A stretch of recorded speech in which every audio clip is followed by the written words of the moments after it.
Reflections on War and Death by Sigmund Freud. Section 2. Our Attitude Towards Death. It remains for us to consider the second factor of which I have already spoken, which accounts for our feeling of strangeness in a world which used to seem so beautiful and familiar to us. I refer to the disturbance in our former attitude towards death. Our attitude had not been a sincere one. To listen to us, we were, of course, prepared to maintain that death is the necessary termination of life, that every one of us owes nature his death, and must be prepared to pay his debt. In short, that death was natural, undeniable, and inevitable. In practice, we were accustomed to act as if matters were quite different. We have shown an unmistakable tendency to put death aside, to eliminate it from life. We have attempted to hush it up. In fact, we have the proverb, to think of something as of death. Of course, we meant our own death. We cannot indeed imagine our own death. Whenever we try to do so, we find that we survive ourselves as spectators. The school of psychoanalysis could thus assert that, at bottom, no one believes in his own death, which amounts to saying, in the unconscious, every one of us is convinced of his immortality. As far as the death of another person is concerned, every man of culture will studiously avoid mentioning this possibility in the presence of the person in question. Only children ignore this restraint. They boldly threaten each other with the possibility of death, and are quite capable of giving expression to the thought of death in relation to the persons they love. As, for instance, "Dear Mama, when unfortunately you are dead, I shall do so and so." The civilized adult also likes to avoid entertaining the thought of another's death, lest he seem harsh or unkind, unless his profession as a physician or a lawyer brings up the question. Least of all would he permit himself to think of somebody's death if this event is connected with a gain of freedom, wealth, or position. Death is, of course, not deferred through our sensitiveness on the subject, and when it occurs we are always deeply affected, as if our expectations had been shattered. We regularly lay stress upon the unexpected causes of death. We speak of the accident, the infection, or advanced age, and thus betray our endeavor to debase death from a necessity to an accident. A large number of deaths seems unspeakably dreadful to us. We assume a special attitude towards the dead, something almost like admiration for one who has accomplished a very difficult feat. We suspend criticism of him, overlooking whatever wrongs he may have done, and issue the command, de mortuis nil nisi bene. We act as if we were justified in singing his praises at the funeral oration, and inscribe only what is to his advantage on the tombstone. This consideration for the dead, which he really no longer needs, is more important to us than the truth, and to most of us certainly it is more important than consideration for the living. This conventional attitude of civilized people towards death is made still more striking by our complete collapse at the death of a person closely related to us, such as a parent, a wife or husband, a brother or sister, a child, or a dear friend. We bury our hopes, our wishes, and our desires with the dead. We are inconsolable and refuse to replace our loss. We act in this case as if we belonged to the tribe of the Asra, who also die when those whom they love perish. Footnote. Compare Heine's poem Der Asra. End footnote. But this attitude of ours towards death exerts a powerful influence upon our lives. life becomes impoverished and loses its interest when life itself, the highest stake in the game of living, must not be risked. It becomes as hollow and empty as an American flirtation, in which it is understood from the beginning that nothing is to happen, in contrast to a continental love affair, in which both partners must always bear in mind the serious consequences. Our emotional ties, the unbearable intensity of our grief, make us disinclined to court dangers for ourselves and those belonging to us. We do not dare to contemplate a number of undertakings that are dangerous, but really indispensable, such as aeroplane flights, expeditions to distant countries, and experiments with explosive substances.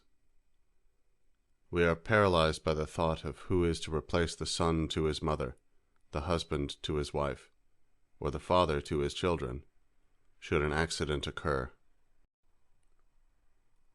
A number of other renunciations and exclusions result from this tendency to rule out death from the calculations of life.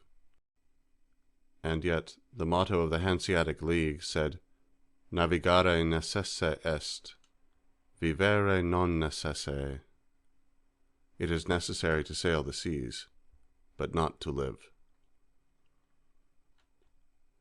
It is therefore inevitable that we should seek compensation for the loss of life in the world of fiction, in literature, and in the theatre.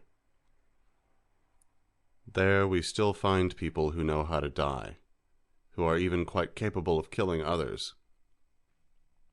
There alone the condition for reconciling ourselves to death is fulfilled. Namely, if beneath all the vicissitudes of life, a permanent life still remains to us. It is really too sad that it may happen in life as in chess, where a false move can force us to lose the game, but with this difference, that we cannot begin a return match. In the realm of fiction we find the many lives in one for which we crave. We die in identification with a certain hero, and yet we outlive him, and, quite unharmed, are prepared to die again with the next hero. It is obvious that the war must brush aside this conventional treatment of death. Death is no longer to be denied. We are compelled to believe in it. People really die, and no longer one by one, but in large numbers, often 10,000 in one day. It is no longer an accident. Of course, it still seems accidental whether a particular bullet strikes this man or that, but the survivor may easily be struck down by a second bullet, and the accumulation of deaths ends the impression of accident. Life has indeed become interesting again. It has once more received its full significance. Let us make a division here, and separate those who risk their lives in battle from those who remain at home, where they can only expect to lose one of their loved ones through injury, illness, or infection. It would certainly be very interesting to study the changes in the psychology of combatants, but I know too little about this. We must stick to the second group, to which we ourselves belong. I have already stated that I think the confusion and paralysis of our activities, from which we are suffering, is essentially determined by the fact that we cannot retain our previous attitude towards death. Perhaps it will help us to direct our psychological investigation to two other attitudes towards death, one of which we may ascribe to primitive man, while the other is still preserved, though invisible to our consciousness, in the deeper layers of our psychic life. The attitude of prehistoric man towards death is, of course, known to us only through deductions and reconstructions, but I am of the opinion that these have given us fairly trustworthy information. Primitive man maintained a very curious attitude towards death. It is not at all consistent, but rather contradictory. On the one hand, he took death very seriously, recognized it as the termination of life, and made use of it in this sense. But on the other hand, he also denied death and reduced it to nothing. This contradiction was made possible by the fact that he maintained a radically different position in regard to the death of others, a stranger or an enemy, than in regard to his own. The death of another person fitted in with his idea. It signified the annihilation of the hated one, and primitive man had no scruples against bringing it about. He must have been a very passionate being, more cruel and vicious than other animals. He liked to kill, and did it as a matter of course. Nor need we attribute to him the instinct which restrains other animals from killing and devouring their own species. As a matter of fact, the primitive history of mankind is filled with murder. The history of the world which is still taught to our children is essentially a series of race murders. The dimly felt sense of guilt under which man has lived since archaic times, and which in many religions has been condensed into the assumption of a primal guilt, a hereditary sin, is probably the expression of a blood guilt, the burden of which primitive man assumed. In my book entitled Totem and Taboo, 1913, I have followed the hints of W. Robertson Smith, Atkinson, and Charles Darwin in the attempt to fathom the nature of this ancient guilt, and am of the opinion that the Christian doctrine of today still makes it possible for us to work back to its origin. If the Son of God had to sacrifice his life to absolve mankind from original sin, then, according to the law of retaliation, the return of like for like, this sin must have been an act of killing, a murder. Nothing else could call for the sacrifice of a life in expiation. And if original sin was a sin against the God-Father, the oldest sin of mankind must have been a patricide, the killing of the primal father of the primitive human horde, whose memory picture later was transfigured into a deity. Primitive man was as incapable of imagining and realizing his own death as any one of us are today. But a case arose in which the two opposite attitudes towards death clashed and came into conflict with each other, with results that are both significant and far-reaching. Such a case was given when primitive man saw one of his own relatives die, his wife, child, or friend, whom he certainly loved as we do ours, for love cannot be much younger than the lust for murder. In his pain, he must have discovered that he too could die, an admission against which his whole being must have revolted, for every one of these loved ones was a part of his own beloved self. On the other hand, every such death was satisfactory to him, for there was also something foreign in each one of these persons. The law of emotional ambivalence, which today still governs our emotional relations to those whom we love, certainly obtained far more widely in primitive times. The beloved dead had nevertheless roused some hostile feelings in primitive man, just because they had been both friends and enemies. Philosophers have maintained that the intellectual puzzle which the picture of death presented to primitive man forced him to reflect, and became the starting point of every speculation. I believe the philosophers here think too philosophically. They give too little consideration to the primary effective motive. I should therefore like to correct and limit the above assertion. Primitive man probably triumphed at the side of the corpse of the slain enemy without finding any occasion to puzzle his head about the riddle of life and death. It was not the intellectual puzzle or any particular death which roused the spirit of inquiry in man, but the conflict of emotions at the death of beloved and withal foreign and hated persons. From this emotional conflict, psychology arose.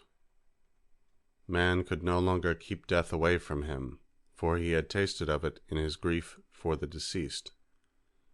But he did not want to acknowledge it, since he could not imagine himself dead. He therefore formed a compromise, and concealed his own death, but denied it the significance of destroying life, a distinction for which the death of his enemies had given him no motive. He invented spirits during his contemplation of the corpse of the person he loved, and his consciousness of guilt over the gratification which mingled with his grief brought it about that these first created spirits were transformed into evil demons which were to be feared. The changes wrought by death suggested to him to divide the individual into body and soul, at first several souls, and in this way his train of thought paralleled the disintegration process inaugurated by death. The continued remembrance of the dead became the basis of the assumption of other forms of existence, and gave him the idea of a future life after apparent death. These later forms of existence were at first only vaguely associated appendages to those whom death had cut off, and enjoyed only slight esteem until much later times. They still betrayed a very meagre knowledge. The reply which the soul of Achilles made to Odysseus comes to our mind. Quote, "Erst in the life on earth, no less than a god we revered thee, we the Achaeans, and now in the realm of the dead, as a monarch, here thou dost rule. Then why should death thus grieve thee, Achilles?" Thus did I speak. Forthwith, then answering thus, he addressed me. "Speak not smoothly of death, I beseech, O famous Odysseus. Better by far to remain on the earth as the thrall of another, e'en of a portionless man that hath means right scanty of living, rather than reign sole king in the realm of the bodiless phantoms." Unquote. Odysseus, chapter 11, verses 484 through 491, translated by H.B. Cotterill. Heine has rendered this in a forcible and bitter parody. Quote, "The smallest living Philistine at Stuckert on the Neckar is much happier than I am, son of Peleus, the dead hero, shadowy ruler of the underworld." Unquote. It was much later before the religions managed to declare this afterlife as the more valuable and perfect, and to debase our mortal life to a mere preparation for the life to come. It was then only logical to prolong our existence into the past, and to invent former existences, transmigrations of souls and reincarnations, all with the object of depriving death of its meaning as the termination of life. It was as early as this that the denial of death, which we described as the product of conventional culture, originated. Contemplation of the corpse of the person loved gave birth not only to the theory of the soul, the belief in immortality, and implanted the deep roots of the human sense of guilt, but it also created the first ethical laws. The first and most important prohibition of the awakening conscience declared, "Thou shalt not kill." This arose as a reaction against the gratification of hate for the beloved dead, which is concealed behind grief, and was gradually extended to the unloved stranger, and finally also to the enemy. Civilized man no longer feels this way in regard to killing enemies. When the fierce struggle of this war will have reached a decision, every victorious warrior will joyfully and without delay return home to his wife and children, undisturbed by thoughts of the enemy he has killed either at close quarters or with weapons operating at a distance. It is worthy of note that the primitive races which still inhabit the earth, and who are certainly closer to primitive man than we, act differently in this respect, or have so acted as long as they did not yet feel the influence of our civilization.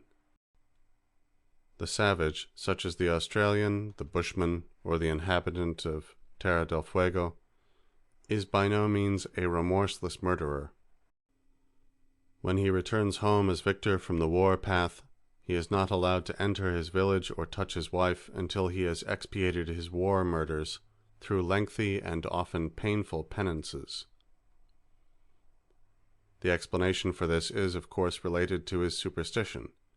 The savage fears the avenging spirit of the slain. But the spirits of the fallen enemy are nothing but the expression of his evil conscience over his blood guilt. Behind this superstition there lies concealed a bit of ethical delicacy of feeling which has been lost to us civilized beings. Pious souls who would like to think us removed from contact with what is evil and mean will surely not fail to draw satisfactory conclusions in regard to the strength of the ethical impulses which have been implanted in us from these early and forcible murder prohibitions.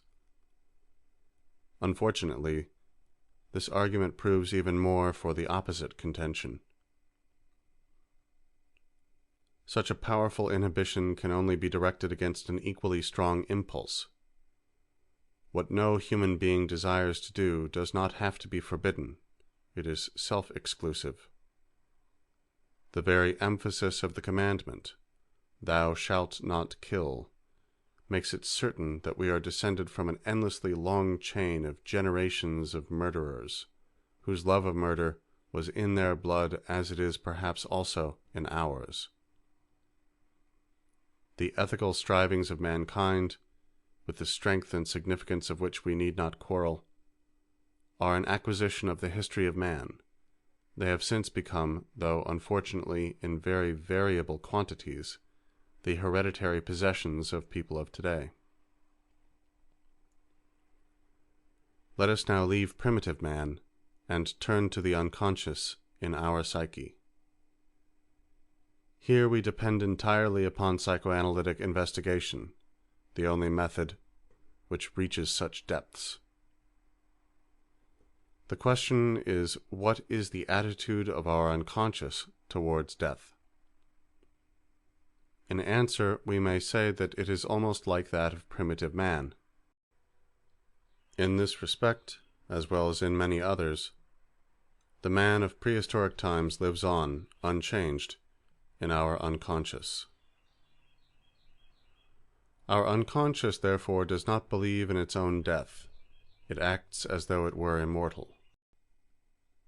What we call our unconscious, those deepest layers in our psyche which consist of impulses, recognizes no negative or any form of denial, and resolves all contradictions, so that it does not acknowledge its own death, to which we can give only a negative content.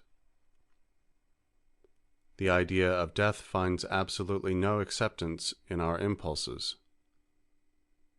This is perhaps the real secret of heroism. The rational basis of heroism is dependent upon the decision that one's own life cannot be worth as much as certain abstract common ideals. But I believe that instinctive or impulsive heroism is much more frequently independent of such motivation, and simply defies danger on the assurance which animated Hans, the stone cutter, a character in Onsengrube, who always said to himself, "Nothing can happen to me." Or that motivation only serves to clear away the hesitations which might restrain the corresponding heroic reaction in the unconscious. The fear of death, which controls us more frequently than we are aware, is comparatively secondary, and usually the outcome of the consciousness of guilt. On the other hand, we recognize the death of strangers and of enemies, and sentence them to it just as willingly and unhesitatingly as primitive man. Here there is indeed a distinction which becomes decisive in practice, Our unconscious does not carry out the killing, it only thinks and wishes it. But it would be wrong to underestimate the psychic reality so completely in comparison to the practical reality. It is really important, and full of serious consequences. In our unconscious, we daily and hourly do away with all those who stand in our way, all those who have insulted or harmed us. The expression, "the devil take him," which so frequently crosses our lips in the form of an ill-humored jest, but by which we really intend to say, "death take him," is a serious and forceful death wish in our unconscious. Indeed, our unconscious murders even for trifles. Like the old Athenian law of Draco, it knows no other punishment for crime than death, and this not without a certain consistency. For every injury done to our almighty and self-glorifying self is at bottom a crimen lese majestatis. Thus, if we are to be judged by our unconscious wishes, we ourselves are nothing but a band of murderers, just like primitive man. It is lucky that all wishes do not possess the power which people of primitive times attributed to them. For in the crossfire of mutual maledictions, mankind would have perished long ago, not excepting the best and wisest of men, as well as the most beautiful and charming women. As a rule, the layman refuses to believe these theories of psychoanalysis. They are rejected as calumnies which can be ignored in the face of the assurances of consciousness, while the few signs through which the unconscious betrays itself to consciousness are cleverly overlooked. It is therefore in place here to point out that many thinkers who could not possibly have been influenced by psychoanalysis have very clearly accused our silent thoughts of a readiness to ignore the murder prohibition in order to clear away what stands in our path. Instead of quoting many examples, I have chosen one which is very famous. In his novel Père Goriot, Balzac refers to a place in the works of Jean-Jacques Rousseau, where this author asks the reader what he would do if, without leaving Paris, and, of course, without being discovered, he could kill an old mandarin in Peking, with great profit to himself, by a mere act of the will.